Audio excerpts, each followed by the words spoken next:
suis hyper blanche, faut même pas faire attention.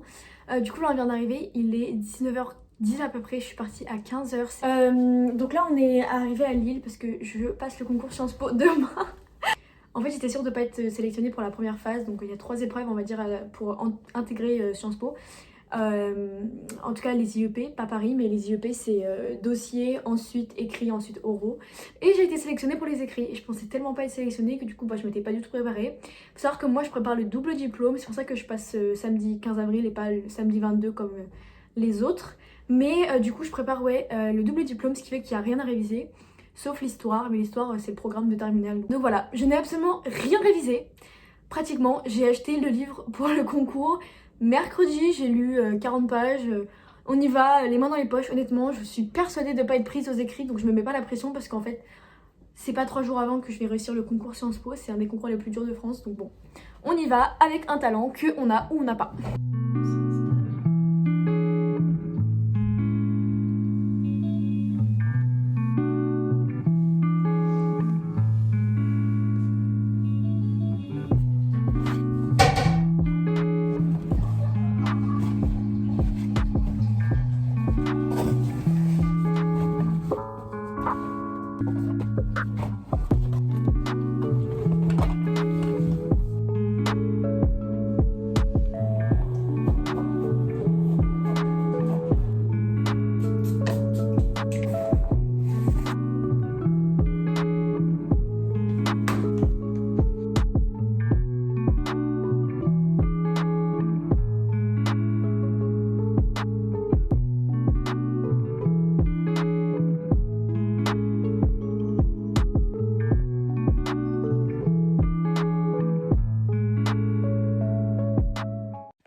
Là il est 22h, du coup on est juste parti 2 heures dans l'île, c'est tout. Parce que je suis trop fatiguée et demain je me lève à 6h.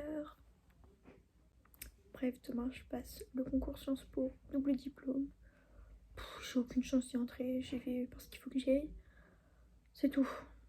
Donc demain j'ai des examens de 16h30 à 19h30. Mais bon, après je vais à la messe, donc je suis trop contente. Et dimanche j'irai à Bruges en Belgique pour la première fois. J'ai trop hâte. Bref. Donc là, je vais prier un petit peu avant d'aller dormir. Et je vais lire ce petit livre-là. Je prie un petit livre seulement. Ça s'appelle La prière personnelle selon la tradition des monastères orthodoxes. Et je l'ai acheté à la cathédrale orthodoxe russe de Paris. Celle à côté de la Tour Eiffel. Je vais lire ça avant d'aller dormir. Je suis épuisée. Donc je pense que je vais dormir très rapidement. Et demain ça va être une journée très longue. Très longue.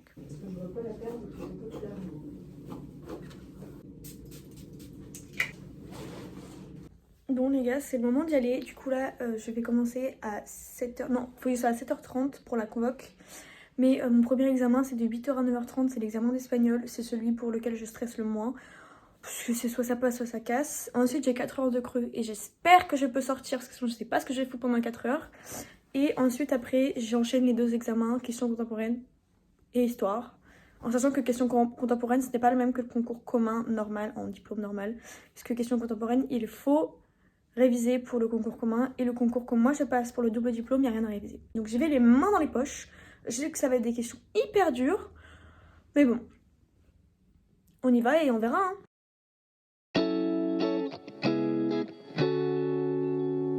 Bon, là j'ai fini la première épreuve, il est 10h.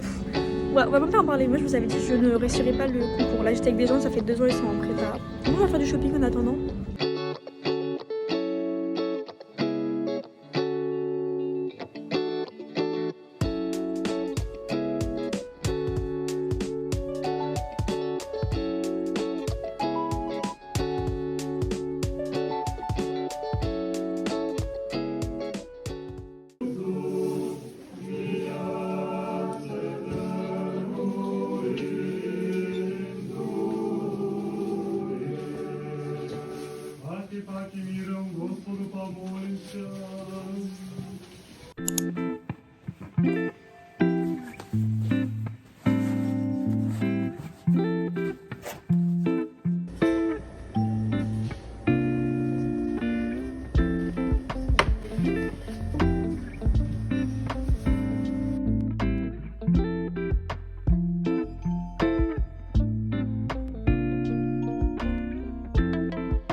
Bon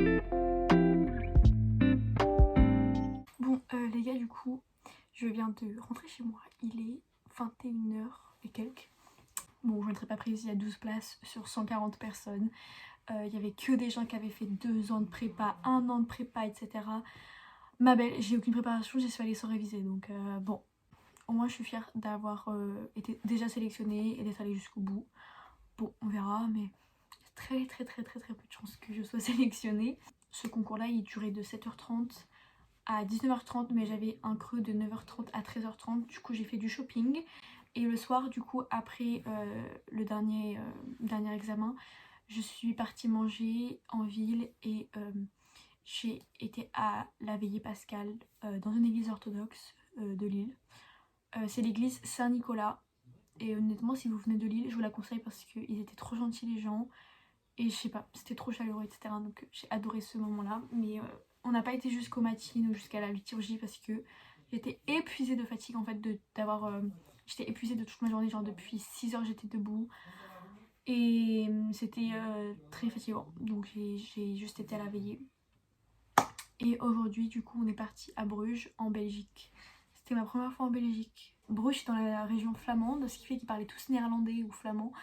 Et on n'a rien compris, c'était grave compliqué de communiquer. Et en plus ils parlaient pas trop anglais, donc bon voilà. Mais en tout cas c'était super cool. Donc je vous souhaite à tous joyeuse Pâques. Bon, pas que ça sera passé quand cette vidéo sera postée, mais joyeuse Pâques à tous, que ce soit mes frères et sœurs catholiques, protestants, etc. et orthodoxes, parce que du coup là c'est la Pâques orthodoxe aujourd'hui. Donc voilà. Et je vais vous montrer tout ce que j'ai acheté parce que j'ai fait un peu de shopping. Donc déjà j'ai acheté ce petit sac à Zara. Il m'a coûté 15 € parce que j'avais... Je crois qu'il m'a coûté 15 €. Ça fait trop longtemps que je veux un petit sac noir comme ça. Et j'ai acheté ça, je sais pas pourquoi, mais je l'ai acheté à Primark. J'ai acheté une boîte, un sac pour AirPods. Voilà. Donc petit sac avec petit sac pour AirPods qui va avec. J'ai acheté un petit peu de vêtements. Ça je l'ai acheté aujourd'hui à Bruges. J'ai acheté un pull comme ça. Bien chaud. En vrai je regrette. En fait ça c'est le premier magasin qu'on a fait ce matin. Et quand je pensais redépenser des sous dans la journée, bah, j'ai acheté que ça alors qu'en fait le magasin il était incroyable. Donc je regrette trop de pas avoir acheté plus dans ce magasin là parce qu'il y avait vraiment des trucs trop beaux. Du coup il y avait ce pull là, bien épais orange et tout. Bon je ne peux pas souvent de la couleur honnêtement, c'est assez rare. Et là écoutez je le trouvais trop beau le pull. Et voilà il est comme ça. Et je l'ai eu en promo, ce qui m'a coûté 26 €, 27 €. C'est un peu cher. Mais en vrai, vous voyez pas, mais la qualité, c'est vraiment un truc de fou. J'ai acheté un deuxième pull, c'est ça. En fait, de base, c'est une robe, mais moi, je vais pas le mettre en robe. Je vais le mettre en pull. Et je vais même pas le mettre pour sortir de base. Ça va juste être pour chiller chez moi. Mais en gros, j'ai été à H&M. En fait, c'est une robe comme ça, mais moi, je vais le couper, je vais faire un pull. Et c'est avec des épaules dénudées. Mais du coup, comme c'est épaules dénudées, c'est pas modeste. Donc, je le porterai soit avec une veste au-dessus, soit juste pour rester chez moi. J'ai aussi acheté du coup ce pull là H&M qui m'a coûté 15 €. Ouais, 15 € parce qu'il était en promo. Et en vrai j'aime trop. J'adore le rose donc j'étais trop contente de l'avoir acheté. J'ai acheté 2 croix. J'en ai acheté une pour mettre sur un porte-clés. Bon, en fait faut que j'achète un petit truc pour la mettre. Mais c'est une petite croix comme ça qui m'a coûté 1,50 € que j'ai acheté dans une petite boutique. Elle est trop belle, voilà. Une comme ça que j'ai acheté sur une brocante qui date de 1900. J'ai ramené le cierge que j'ai eu à la veillée pascale hier, enfin que j'ai acheté. J'ai été à Primark, j'ai acheté, donc ça c'était juste vite fait, hein, un petit haut comme ça pour dormir et un petit bas de pyjama pour dormir aussi, qui est très transparent donc bon, ça va vraiment être que pour dormir. Hein. Donc voilà, merci à tous d'avoir regardé ce petit vlog. C'est pas de la qualité de fou ou quoi que ce soit, mais c'est juste voilà, je partage un peu ma vie quoi. Voilà, soyez tous bénis et que Dieu vous garde. Amen. À bientôt.